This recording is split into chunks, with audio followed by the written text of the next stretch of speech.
My name is Olivia Mulerwa. I'm from the Republic of Rwanda, Kigali, and I'm 30 years old. I work for the Ministry of Justice. Specifically, I head a department called International Justice and Judicial Cooperation. And what that entails is handling both policy around international justice and judicial cooperation. So we have a constant back and forth with the UN and with the African Commission regarding the human rights situation in Rwanda. And then that, of course, involves working actively with civil society organizations to get their feedback and to also see the human rights situation from their perspective. I always wanted to get into advocacy. I was interested in human rights. I was interested in refugee issues, particularly because my mother grew up as a refugee in Uganda.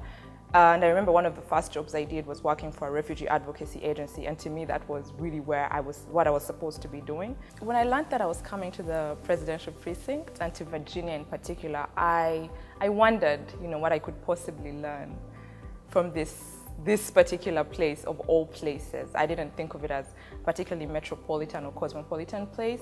I struggled to see the linkage between Virginia and the challenges of Africa, or even the challenges of Rwanda. But since I've been here, I have to say that I've been pleasantly surprised right from the first day, learning about Jefferson and his legacy, but also bringing, the United States together, all these separate states with their different ideas, but giving people enough of a vision that they can want to be part of this collective.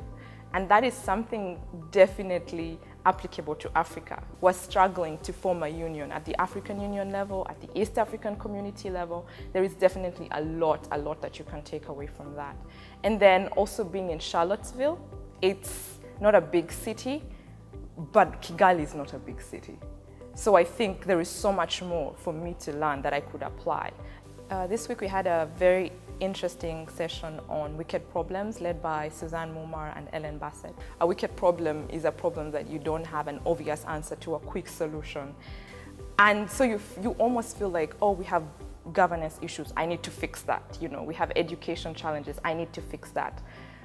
And to know that some of these things are wicked problems, they are interconnected, you're not going to fix it overnight. That was liberating. I felt like it set me free to think, okay, in my small way, in the resources I have available to me, how can I then make a positive change? And that's one of the best things about this fellowship, the fact that we get to come here and interact with each other, but also with the community around us, and show that Africa has promise, Africa has potential. We are just beginning to figure out, what we can actually accomplish. We're not just sitting there waiting to be saved. We are doing something about it, and we're just looking for partners, who see our vision and who want to help us take Africa to the next level. I look at the generation of my parents as the generation that brought independence. A lot of independence movements in Africa were led by young people like me at that time. So when I think about what is our generation going to do, I think it's our responsibility to sort of cement democracy and to define that in an African way.